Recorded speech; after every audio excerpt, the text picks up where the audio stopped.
ನಮಸ್ಕಾರ. ಸಂತೋಷ್ ಸಾವಿನ ನಂತರ ನಡೆದಿದ್ದೇನು? ಒಂದು ಸಾಲಿನ ರಾಜೀನಾಮೆ, ಈಶ್ವರಪ್ಪ ತಂತ್ರವೇನು? ಕಾರ್ಯಕಾರಿಣಿಗೆ ಜೆಪಿ ನಡ್ಡಾ ಬರಲಿಲ್ಲವೇಕೆ? ಚುನಾವಣಾ ತಯಾರಿಯಲ್ಲಿದ್ದ ಕಮಲಕ್ಕೆ ಕಮಿಷನ್ ಕಂಟಕ, ಬಿಜೆಪಿಯ ಸ್ಪೀಡ್ಗೆ ಬ್ರೇಕ್ ಹಾಕ್ತಾ ಕಮಿಷನ್ ಅಸ್ತ್ರ. ಬಿಜೆಪಿ ಪಾಳ್ಯದಲ್ಲಿ ಕಂಪನವನ್ನೇ ಸೃಷ್ಟಿಸಿದ ಸಂತೋಷ್ ಸಾವು. ಇದೇ ಈ ಹೊತ್ತಿನ ಸ್ಪೆಷಲ್. ಆ ಸಂತೋಷದ ಕೋಟೆಯಲ್ಲಿ ನಾನು ಚೈತ್ರ ರಾಜ್. ಈಶ್ವರಪ್ಪ ವಲ್ಲದ ಮನಸ್ಸಿನಿಂದಲೇ ತಮ್ಮ ಸಚಿವ ಸ್ಥಾನಕ್ಕೆ ರಾಜೀನಾಮೆ ನೀಡಿದ್ದಾರೆ. ಈಶ್ವರಪ್ಪ ಅವರ ಒನ್ ಲೈನ್ ರಾಜೀನಾಮೆ ಹಿಂದಿದೆಯಾ ಬಿಗ್ ಸೀಕ್ರೆಟ್?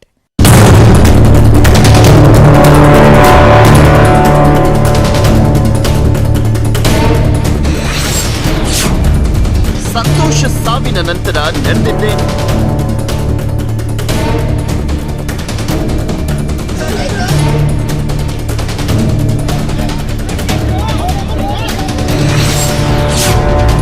ಒಂದು ಸಾಲಿನ ರಾಜೀನಾಮೆ, ಈಶ್ವರಪ್ಪ ತಂತ್ರವೇನು?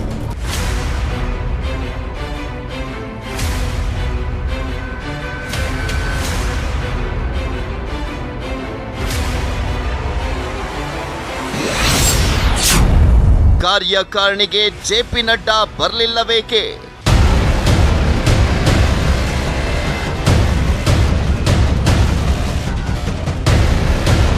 ಯಾವುದೇ ಕಾರಣಕ್ಕೂ ಕೂಡ ರಾಜೀನಾಮೆ ಕೊಡುವಂಥ ಪ್ರಶ್ನೆ ಉದ್ಭವ ಆಗಲ್ಲ. ಬೊಮ್ಮಾಯಿಯವರ ನೇತೃತ್ವದ ಸರ್ಕಾರಕ್ಕೆ ಗ್ರಾಮೀಣಾಭಿವೃದ್ಧಿ ಸಚಿವನಾಗಿ ನಾನು ಇವತ್ತು ಕೆಲಸ ಮಾಡಿದ್ದೇನೆ. ಇವತ್ತು ನಾನು ತೀರ್ಮಾನ ತಗೊಂಡಿದ್ದೇನೆ. ನಾಳೆ ದಿನ ಮಂತ್ರಿ ಸ್ಥಾನಕ್ಕೆ ನಾನು ರಾಜೀನಾಮೆ ಕೊಡ್ತಾ ಇದ್ದೇನೆ. ನಮಗೆ ಸಂತೋಷ್ ಕುಮಾರ್ ಪಾಟೀಲ್ ಅನ್ನೋರಿಗೆ ನಾವು ಯಾವ ಕೆಲಸನೂ ಕೊಟ್ಟಿಲ್ಲ, ಯಾವ ವರ್ಕ್ ಆರ್ಡ್ರು ಕೊಟ್ಟಿಲ್ಲ. ಅವ್ರಿಗೆ ಹಣ ಕೊಡೋಂಥ ಪ್ರಶ್ನೆನೇ ಉದ್ಭವ ಆಗೋದಿಲ್ಲ. ಈ ಒಂದು ಸಾವು ಇದರ ಹಿನ್ನೆಲೆಯನ್ನು ಸಂಪೂರ್ಣವಾಗಿ ತನಿಖೆ ಆಗ್ತದೆ. ನಮ್ಮ ಕಡೆಯಿಂದ ಯಾವುದೇ ರೀತಿಯ ಹಸ್ತಕ್ಷೇಪವಾಗಲಿ ಮಾರ್ಗದರ್ಶನ ಇರೋದಿಲ್ಲ. ಸರ್ವ ಸ್ವತಂತ್ರವಾಗಿ ಪೊಲೀಸರು ತನಿಖೆಯನ್ನು ಮಾಡ್ತಾರೆ. ಇದಕ್ಕೆ ನೇರ ಹೊಣೆ ಕೆ.ಎಸ್. ಈಶ್ವರಪ್ಪ ಅವರು. ಕೆ.ಎಸ್. ಈಶ್ವರಪ್ಪ ಅವರು ಅರೆಸ್ಟ್ ಆಗಬೇಕು. ಅರೆಸ್ಟ್ ಆಗೋ ಮಟ್ಟ ನಾವು ಬಾಡಿನೂ ತೆಗೆಯೋದಿಲ್ಲ, ಏನು ಅವ್ನಿಗೆ ನ್ಯಾಯ ದೊರಕಿಸ್ಕೊಳ್ಬೇಕು. ರಾಜೀನಾಮೆ ಕೇಳ್ತಾ ಇರೋಲ್ಲ, ನಾವು ಕೇಳ್ತಾ ಇರೋದು ಪ್ರಿವೆನ್ಷನ್ ಆಫ್ ಕರಪ್ಷನ್ ಆಕ್ಟ್ ನಲ್ಲಿ ಫಸ್ಟ್ ಅವ್ರ ಮೇಲೆ ಕೇಸ್ ರಿಜಿಸ್ಟರ್ ಮಾಡಬೇಕು ಅಂತ ಒಂದು. ಹೌದು, ಅರೆಸ್ಟ್ ಮಾಡಬೇಕು ಮತ್ತೆ ಭ್ರಷ್ಟಾಚಾರ ವಿರೋಧ ಕಾಯ್ದೆ ಅಡಿಯಲ್ಲಿ ಕೇಸ್ ಹಾಕಬೇಕು. 40% ಕಮಿಷನ್, 40% ಕಮಿಷನ್, 40% ಕಮಿಷನ್. ಕಳೆದ 4-5 ದಿನಗಳಿಂದ ರಾಜ್ಯ ರಾಜಕೀಯದಲ್ಲಿ ಭಾರಿ ಸದ್ದು ಮಾಡ್ತಾ ಇದೆ. ಇದೇ ಕಮಿಷನ್ ಬಿರುಗಾಳಿಗೆ ಸಿಲುಕಿ ಗುತ್ತಿಗೆದಾರ ಸಂತೋಷ್ ಪಾಟೀಲ್ ಆತ್ಮಹತ್ಯೆಗೆ ಶರಣಾಗಿದ್ದಾರೆ ಎನ್ನಲಾಗ್ತಾ ಇದೆ. ಸಂತೋಷ್ ನಿಗೂಢ ಸಾವು ರಾಜ್ಯ ಕೇಸರಿ ಪಾಳ್ಯದಲ್ಲಿ ಅಲ್ಲೋಲ ಕಲ್ಲೋಲವನ್ನೇ ಸೃಷ್ಟಿಸಿದೆ. ಬಿಜೆಪಿ ಪಕ್ಷವನ್ನ ಧಗಧಗ ಅಂತ ಹೊತ್ತಿ ಉರಿಯುವಂತೆ ಮಾಡಿದೆ. ಸಂತೋಷ್ ಪಾಟೀಲ್ ಸಾವು ಕಮಲಕೋಟೆಯಲ್ಲಿ ಅಸಂತೋಷವನ್ನೇ ಸೃಷ್ಟಿಸಿದೆ. ದಿಲ್ಲಿ ಮಟ್ಟದಲ್ಲೂ ಕೂಡ ಕಮಿಷನ್ ಕಾರ್ಮೋಡ ಕವಿದಿದ್ದು ಬಿಜೆಪಿಗೆ ಇನ್ನಿಲ್ಲದಂತ ಟೆನ್ಷನ್ ಅನ್ನ ಕೊಟ್ಟಿದೆ. ಸಂತೋಷ್ ಪಾಟೀಲ್ ತಮ್ಮ ಸಾವಿಗೆ ಈಶ್ವರಪ್ಪನವರೇ ಕಾರಣ ಅಂತ ವಾಟ್ಸಪ್ನಲ್ಲಿ ಹರಿಬಿಟ್ಟ ಸಂದೇಶ ಈಶ್ವರಪ್ಪನವರ ಬುಡವನ್ನೇ ಅಲ್ಲಾಡಿಸಿ ಬಿಟ್ಟಿದೆ. ಬಿಜೆಪಿಯ ಟಗರ್ನಿಂದ ಸಚಿವ ಸ್ಥಾನವನ್ನೇ ಕಿತ್ತುಕೊಂಡಿದೆ.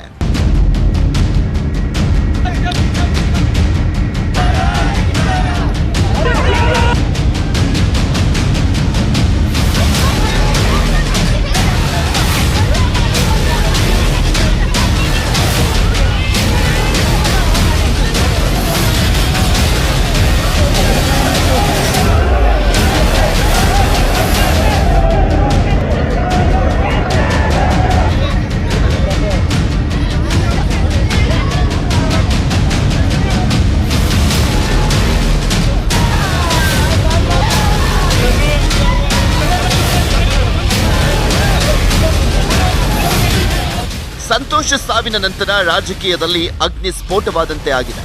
ಮಹಾ ಬಿರುಗಾಳಿಯೇ ಬೀಸಿದೆ. ಸಂತೋಷ್ ಸಾವನ್ನ ಕಾಂಗ್ರೆಸ್ ನಾಯಕರು ಅಸ್ತ್ರವನ್ನಾಗಿ ಬಳಸಿಕೊಂಡ್ರೆ ಕಮಲ ಕಲಿಗಳಿಗೆ ಅಕ್ಷರಶಃ ನುಂಗಲಾರದ ಬಿಸಿ ತುಪ್ಪವಾಗಿದೆ. ಸಂತೋಷ ಸಾವಿನ ಬೆನ್ನಲ್ಲೇ ನಾನು ತಪ್ಪು ಮಾಡಿಲ್ಲ, ನಾನು ರಾಜೀನಾಮೆ ಕೊಡಲ್ಲ ಅಂತ ಎದೆಯೊಪ್ಪಿಸಿ ಗುಟ್ರು ಹಾಕಿದ್ದಂತ ಈಶ್ವರಪ್ಪ ಕೊನೆ ಮೂಮೆಂಟ್ನಲ್ಲಿ ಯೋ ಟರ್ನ್ ತೆಗೆದುಕೊಂಡ್ರು. ಪಕ್ಷಕ್ಕೆ ಮುಜುಗರ ಆಗಬಾರ್ದು ಅನ್ನುವಂಥ ನಿಟ್ಟಿನಲ್ಲಿ ನಾನು ಸಚಿವ ಸ್ಥಾನಕ್ಕೆ ರಾಜೀನಾಮೆ ಕೊಡ್ತೀನಿ ಅಂತ ಹೇಳಿದ್ರು. ಒಂದೇ ಒಂದು ಸಾಲು ರಾಜೀನಾಮೆ ಬರೆದು ಕೊಟ್ರು. ಇತ್ತ ಕಾಂಗ್ರೆಸ್ ನಾಯಕರು ಈಶ್ವರಪ್ಪ ರಾಜೀನಾಮೆ ಕೊಟ್ರಷ್ಟೇ ಸಾಲದು, ಅವರ ಬಂಧನವಾಗಬೇಕು ಅಂತ ಆಗ್ರಹಿಸಿ ಪ್ರೊಟೆಸ್ಟ್ ಮಾಡ್ತಿದ್ದಾರೆ. ಇನ್ನು ಒಂದ್ ಕಡೆ ಕಮಿಷನ್ ಕರಿನೆರಳು ಬಿಜೆಪಿ ಕಾರ್ಯಕಾರಿಣಿಗೂ ಕೂಡ ತಟ್ಟಿದ್ದು ಕಮಲ ಪಾಳ್ಯದಲ್ಲಿ ಅಸಂತೋಷದ ಹೊಗೆ ಆಡ್ತಾ ಇದೆ.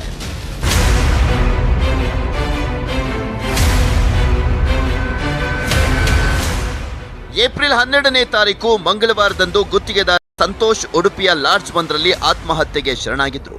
ಸಂತೋಷ್ ಪಾಟೀಲ್ ಹಾಗೂ ಇನ್ನುಳಿದ ಗುತ್ತಿಗೆದಾರರು ಈ ಹಿಂದೆ ಈಶ್ವರಪ್ಪ ಕಮಿಷನ್ ವ್ಯವಹಾರದ ಬಗ್ಗೆ ಪ್ರಧಾನಿ ಮೋದಿಗೆ ಪತ್ರವನ್ನು ಬರೆದಿದ್ರು. ಇದೇ ಕಾರಣಕ್ಕೆ ಸಂತೋಷ್ ಆತ್ಮಹತ್ಯೆ ಬೆನ್ನಲ್ಲೇ ಕುಟುಂಬಸ್ಥರ ಆಕ್ರೋಶದ ಕಟ್ಟೆ ಹೊಡೆದು ಹೋಗಿದೆ. ಸಂತೋಷ್ ಸಹೋದರ ಹಾಗೂ ಪತ್ನಿ ಅವರ ಸ್ನೇಹಿತರು ಈಶ್ವರಪ್ಪ ಬಂಧನಕ್ಕೆ ಆಗ್ರಹಿಸಿದ್ರು. ಈಶ್ವರಪ್ಪ ಅರೆಸ್ಟ್ ಆಗುವವರೆಗೂ ಕೂಡ ಸಂತೋಷ್ ಅವರ ಬಾಡಿಯನ್ನೇ ತೆಗೆದುಕೊಂಡು ಹೋಗಲ್ಲ ಅಂತ ಬಿಗಿಪಟ್ಟನ್ನು ಹಿಡಿದು ಕುಳಿತಿದ್ರು. ಆದರೆ ನಂತರ ಸಂತೋಷ್ ಅವರ ಬೆಳಗಾವಿಯ ಸ್ವಗ್ರಾಮದಲ್ಲಿ ಅಂತ್ಯ ಸಂಸ್ಕಾರ ನೆರವೇರಿಸಲಾಯಿತು. ಸಂತೋಷ್ ಸಾವಿನ ಪ್ರಕರಣದಲ್ಲಿ ಪೊಲೀಸರು ಹೈ ಅಲರ್ಟ್ ಆಗಿದ್ದು ಎಲ್ಲ ಆಯಾಮಗಳಲ್ಲೂ ಕೂಡ ತನಿಖೆಯನ್ನು ನಡೆಸ್ತಾ ಇದ್ದಾರೆ ಪೊಲೀಸರು. ಬೆಳಗಾವಿ ಟು ಚಿಕ್ಕಮಗಳೂರು, ಚಿಕ್ಕಮಗಳೂರು ಟು ಉಡುಪಿ ಮಾಹಿತಿ ಕಲೆ ಹಾಕಲಾಗ್ತಾ ಇದೆ. ಇತ್ತ ಹೈಕಮಾಂಡ್ ಆದೇಶದ ಬೆನ್ನಲ್ಲೇ ಈಶ್ವರಪ್ಪ ತಲೆದಂಡವಾಗಿದೆ. ಈ ನಡುವೆ ಬಿಜೆಪಿ ನಾಯಕರು ಈಶ್ವರಪ್ಪ ಪರ ಬ್ಯಾಟ್ ಬೀಸಿದ್ರೆ ಕಾಂಗ್ರೆಸ್ ನಾಯಕರು ಪರ್ಸೆಂಟೇಜ್ ಸರ್ಕಾರ, ಪರ್ಸೆಂಟೇಜ್ ಮಿನಿಸ್ಟರ್ಸ್ ಅಂತ ವಾಗ್ದಾಳಿಯನ್ನು ನಡೆಸುತ್ತಿದ್ದಾರೆ. ಬಿಜೆಪಿ ಕಾರ್ಯಕಾರಿಣಿಗೆ ಕವಿದ ಕಮಿಷನ್ ಕಾರ್ಮೋಡ. ಕಮಲಕ್ಕೆ ಕಂಟಕವಾಗುತ್ತಾ ಕಮಿಷನ್ ಆರೋಪ. ಬಿಜೆಪಿ 2023ರ ಚುನಾವಣೆಗೆ ಭರ್ಜರಿ ತಯಾರಿಯನ್ನು ನಡೆಸ್ತಾ ಇದೆ. ಇದೇ ನಿಟ್ಟಿನಲ್ಲಿಯೇ ಏಪ್ರಿಲ್ 16 ಮತ್ತು ಏಪ್ರಿಲ್ 17ರಂದು 2 ದಿನಗಳ ಕಾಲ ರಾಜ್ಯ ಬಿಜೆಪಿ ಕಾರ್ಯಕಾರಿಣಿ ನಡೀತಾ ಇದೆ. ಕಮಿಷನ್ ಗದ್ದಲದ ನಡುವೆನೇ ಬಿಜೆಪಿ ಕಾರ್ಯಕಾರಿಣಿ ಸಭೆ ನಡೀತಾ ಇದೆ. ವಿಜಯನಗರದ ಹೊಸಪೇಟೆಯಲ್ಲಿ ಈ ಕಾರ್ಯಕ್ರಮ ನಡೀತಾ ಇದ್ದು ಗಣಿನಾಡು ಸಂಪೂರ್ಣ ಕೇಸರಿಮಯವಾಗಿದೆ. ರಾಜ್ಯ ಬಿಜೆಪಿ ಉಸ್ತುವಾರಿ ಅರುಣ್ ಸಿಂಗ್, ರಾಷ್ಟ್ರೀಯ ಸಂಘಟನಾ ಪ್ರಧಾನ ಕಾರ್ಯದರ್ಶಿ BL ಸಂತೋಷ್ ಕಾರ್ಯಕಾರಿಣಿಯಲ್ಲಿ ಪಾಲ್ಗೊಂಡಿದ್ದಾರೆ.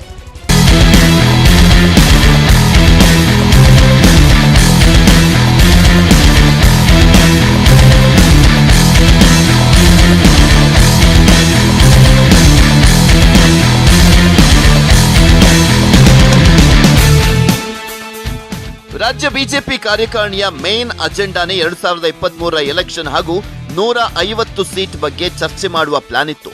ಅದಕ್ಕಾಗಿ ಕೇಸರಿ ಕಲಿಗಳು ಎಲ್ಲಾ ರೀತಿಯ ಬ್ಲೂ ಪ್ರಿಂಟ್ ರೆಡಿ ಮಾಡಿಕೊಂಡಿದ್ರು, ರೂಟ್ ಮ್ಯಾಪ್ ಅನ್ನು ಹಾಕೊಂಡಿದ್ರು. ಆದ್ರೆ ಈಗ ಬಿಜೆಪಿ ಪ್ಲಾನ್ ಎಲ್ಲ ಉಲ್ಟಾ ಆಗಿದೆ. ಸಚಿವ ಈಶ್ವರಪ್ಪ ಮೇಲೆ ಕೇಳಿ ಬಂದಿರುವಂತಹ ಆರೋಪದಿಂದ ಬಿಜೆಪಿ ಪಕ್ಷದಲ್ಲಿ ದೊಡ್ಡ ಮಟ್ಟದಲ್ಲಿ ಡ್ಯಾಮೇಜ್ ಆಗಿದೆ. ದಿಲ್ಲಿವರೆಗೂ ಕಮಿಷನ್ ಬಿರುಗಾಳಿ ಬೀಸಿದೆ. ಎಷ್ಟು ದಿನ ಕಾರ್ಯಕಾರಿಣಿ 2023ರ ಎಲೆಕ್ಷನ್ ಬಗ್ಗೆ ಹೇಗೆ ಸ್ಟ್ರಾಟಜಿಯನ್ನ ರೂಪಿಸಬೇಕು ಅನ್ನುವಂಥದ್ದು ಬಗ್ಗೆ ಒಂದಿಷ್ಟು ಫಾರ್ಮುಲಾಗಳನ್ನ ರೆಡಿ ಮಾಡಿಕೊಳ್ಳಲಾಗಿತ್ತು. ಈ ಬಗ್ಗೆ ಚರ್ಚೆ ಮಾಡಬೇಕು ಅಂತಾನೆ ದಿಲ್ಲಿ ವರಿಷ್ಠರು ಕಾರ್ಯಕಾರಿಣಿಗೆ ಎಂಟ್ರಿ ಕೊಡುವವರಿದ್ರು. ಆದ್ರೆ ಈ ನಡುವೆನೆ 40% ಕಮಿಷನ್ ಆರೋಪ ಬಿಜೆಪಿ ಸರ್ಕಾರವನ್ನ ಇಕ್ಕಟ್ಟಿನಲ್ಲಿ ಸಿಲುಕಿಸಿದೆ.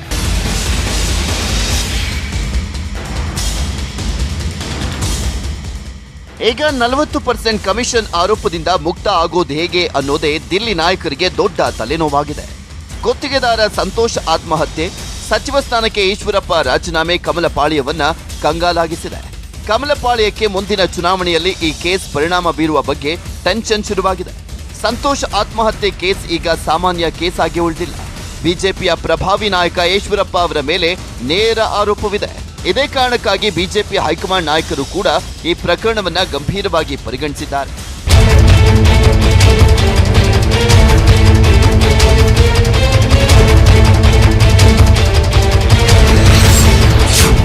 ಕಮಲಕ್ಕೆ ಸಿಡಿದ ಕಮಿಷನ್ ರಾಡಿ, ಚುನಾವಣೆಗೂ ಆವರಿಸುತ್ತಾ ಕಮಿಷನ್ ಕರಿನೆರಳು. ರಾಜ್ಯ ವಿಧಾನಸಭಾ ಚುನಾವಣೆಗೆ ಇನ್ನೂ 1 ವರ್ಷ ಬಾಕಿ ಇದೆ. ಹೇಗಿರುವಾಗಲೇ ರಾಜ್ಯದಲ್ಲಿ ಮೊದಲು ಚುನಾವಣಾ ಅಖಾಡಕ್ಕೆ ಇಳಿದಿದೆ ಕಮಲಪಾಳ್ಯ.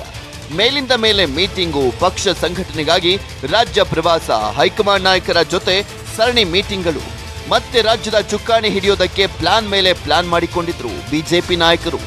ಆದ್ರೆ ಬಿಜೆಪಿಯ ಈ ಶರವೇಗಕ್ಕೆ ಬ್ರೇಕ್ ಹಾಕಿದೆ 40% ಕಮಿಷನ್ ಅಸ್ತ್ರ. ಚುನಾವಣೆ ಉತ್ಸಾಹದಲ್ಲಿದ್ದಂತ ಕಮಲಕ್ಕೆ ಈಗ ಕಮಿಷನ್ ಕೆಸರು ಸಿಡಿದಿದೆ.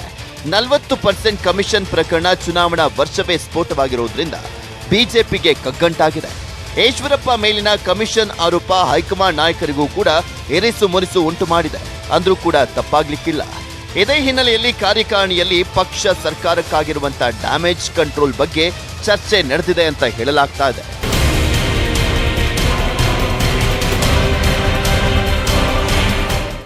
ಕಾರ್ಯಕಾರಿಣಿಯಲ್ಲಿ ಹಲವು ವಿಚಾರಗಳು ಬಿಜೆಪಿಯ ಬತ್ತಳಿಕೆಯಲ್ಲಿವೆ. ಕೇಸರಿ ಪಾಳ್ಯದ ಕಾರ್ಯಕಾರಿಣಿ ಸಭೆಯ ಅಜೆಂಡಾ ಈ ರೀತಿ ಇದೆ. ಮೊಟ್ಟ ಮೊದಲನೇದಾಗಿ 40% ಕಮಿಷನ್ ಆರೋಪದಿಂದ ಹೊರಬರುವಂತದ್ದು ಈ ಕಾರ್ಯಕಾರಿಣಿಯ ಮೇನ್ ಅಜೆಂಡಾ ಆಗಿದೆ.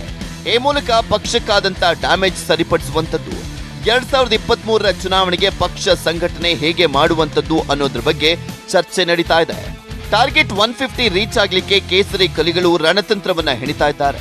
ಇದರೊಂದಿಗೆ ಕಾರ್ಯಕಾರಿಣಿಯಲ್ಲಿ ನಿಗಮ ಮಂಡಳಿ ಅಧ್ಯಕ್ಷ ಸ್ಥಾನ ಭರ್ತಿ ಬಗ್ಗೆ ಚರ್ಚೆ ಆಗಿರುವ ಸಾಧ್ಯತೆ ಇದೆ. ಪಕ್ಷ ನಿಷ್ಠರಿಗೆ ನಿಗಮ ಮಂಡಳಿ ಸ್ಥಾನ ನೀಡುವ ಚಿಂತನೆ ನಡೀತಾ ಇದೆ. ಹಾಗೆ ವೆರಿ ಇಂಪಾರ್ಟೆಂಟ್ ಸಚಿವ ಸಂಪುಟ ವಿಸ್ತರಣೆಯೋ ಅಥವಾ ಪುನರ್ರಚನೆಯೋ ಎಂಬ ವಿಚಾರವೇ ಈ ಕಾರ್ಯಕಾರಿಣಿಯ ಮೇನ್ ಹೈಲೈಟ್ ಆಗಿದೆ. ಈ ಬಾರಿ ಕ್ಯಾಬಿನೆಟ್ನಲ್ಲಿ ಹೊಸ ಮುಖಗಳಿಗೆ ಅವಕಾಶ ನೀಡುವ ನಿರೀಕ್ಷೆ ಇದೆ. ಹಾಗೆ ಸಚಿವರ ಇಲಾಖೆಗಳ ಮೌಲ್ಯಮಾಪನ ಕೂಡ ಈ ಕಾರ್ಯಕಾರಿಣಿಯ ಅಜೆಂಡಾ ಆಗಿದೆ.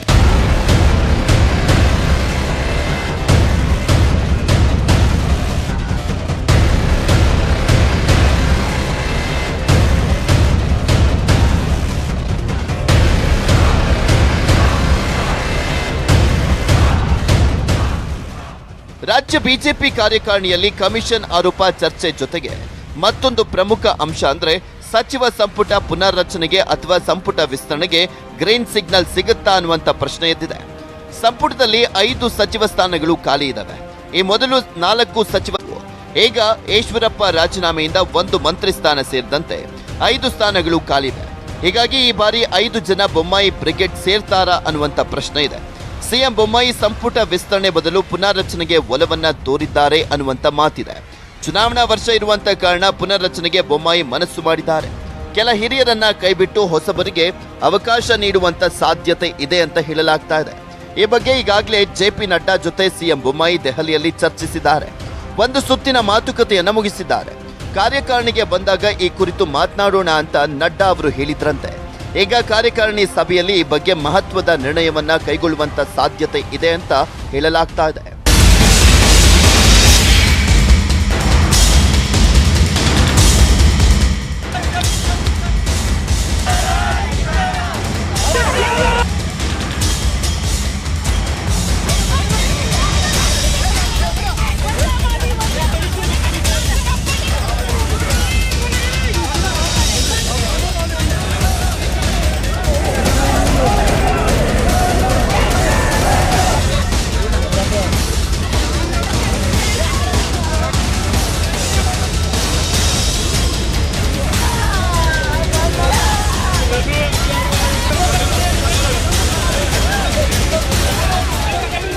ಈ ಕಡೆ ತಾನು ರಾಜೀನಾಮೆ ಕೊಡಲ್ಲ ಅಂತ ಹೇಳ್ತಾ ಇದ್ದಂತ ಬಿಜೆಪಿಯ ಟಗರು ಈಶ್ವರಪ್ಪ ಕೊನೆಗೂ ರಾಜೀನಾಮೆ ನೀಡಿದ್ದಾರೆ. ಆದ್ರೆ ಇವರ ರಾಜೀನಾಮೆ ನೀಡಿದಂತ ಸ್ಟೈಲ್ನಲ್ಲೂ ಕೂಡ ಒಂದು ಸೀಕ್ರೆಟ್ ಅಡಗಿದೆ. ಕೇವಲ ಒಂದೇ ಒಂದು ಲೈನ್ ನಲ್ಲಿ ಈಶ್ವರಪ್ಪ ತಮ್ಮ ರಾಜೀನಾಮೆಯನ್ನ ಸಲ್ಲಿಸಿದ್ದಾರೆ. ಈಶ್ವರಪ್ಪ ನೀಡಿದ್ದು ಒಂದೇ ಲೈನ್ ರಾಜೀನಾಮೆ. ಆದ್ರೆ ಇದೇ ಒಂದು ಸಾಲಿನಲ್ಲಿಯೇ ಅಡಗಿದೆ ಈಶ್ವರಪ್ಪ ಮುಂದಿನ ನಡೆಯ ಸೀಕ್ರೆಟ್. ಈ ಒಂದೇ ಒಂದು ರಿಸೈನ್ ಲೈನ್ ನಲ್ಲಿ ಅಡಗಿದೆ ನೂರಾರು ಅರ್ಥ.